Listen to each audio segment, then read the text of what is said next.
Thanks, Sam. You know, I cannot believe that football is almost over and that this is our last pregame show. Or the fact that I graduate in a month. Let's just take that into perspective a little bit. Yeah, that's crazy. Well, we're going to mix things up a bit on this pregame and send it over to Carver Hawkeye, where Mary Kate Harrion was courtside last night to recap Iowa men's basketball first big test.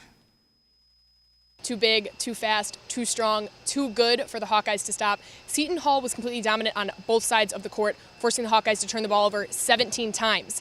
But turnovers weren't the only problem on the offensive side of the ball for Iowa.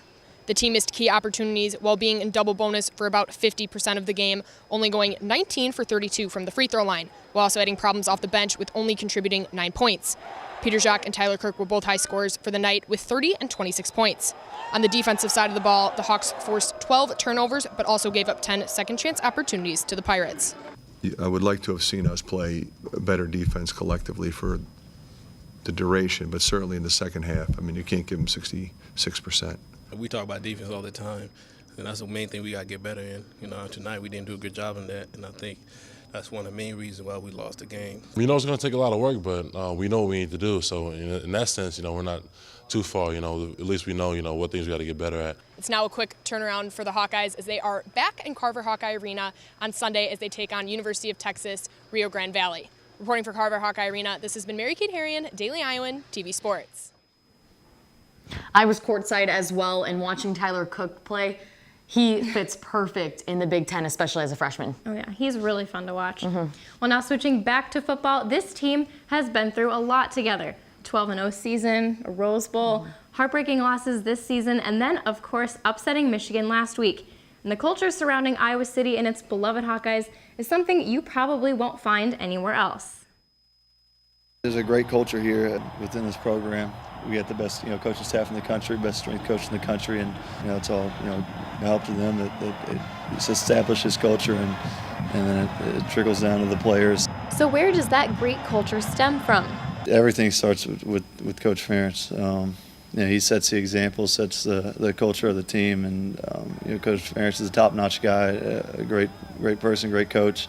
And he sets the mentality of this program and the culture of this team, and that just trickles down to the assistant coaches and then down to the players and the older guys on the team. If the younger guys know the exact culture and get on guys when they're not displaying the right culture on the team, and in return that'll display within games. When you work with people, any age people, that's what makes this fun and special. And the thing about sports and athletics, it's really raw. I mean, it's just you're right down at a level that's it's enjoyable.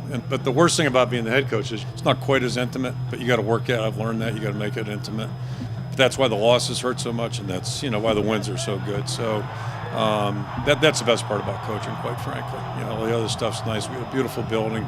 Very, very appreciative of all that, but it still gets down to the people. And sure, the main goal of this season is to win as many games as possible. But that's not the only reason the Hawks work so hard every Saturday. I'm just happy to play for the state of Iowa. There's great fans here. I got a coaching staff that loves me, and I got teammates that are behind me 100% no matter what happens. So I'm more excited to be doing it for them, not really this. The family atmosphere that we have around here, everybody's in it for each other, and everybody's in it for Coach Ferentz. Everybody wants to do their best and have moments in the locker room like that.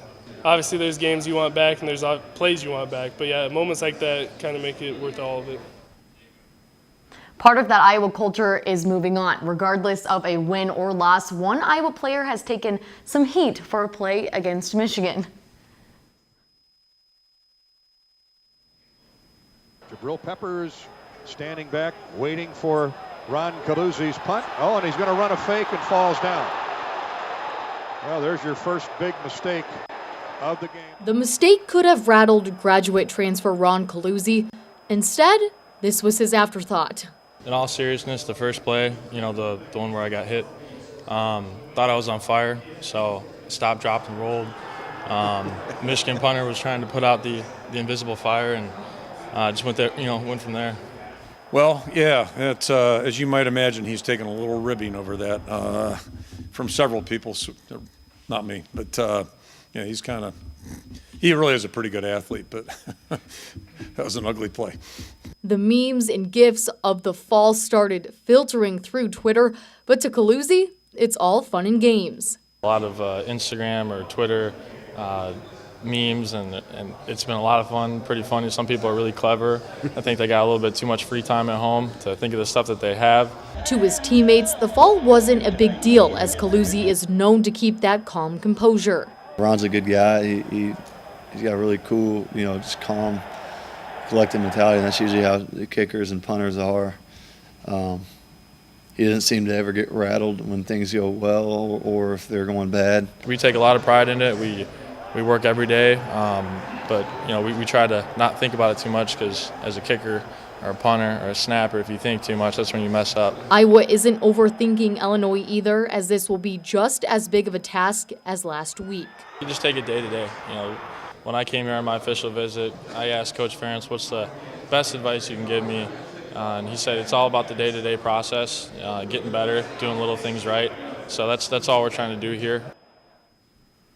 Now, speaking of Illinois, their quarterback, Wes Lent, should be back. He played last week against Wisconsin in the second half. We'll see what we see out of him. Yeah, and then on the defensive end, they have a good set of defensive ends, just like Michigan did, and Dwayne Smoot and Carl Phillips.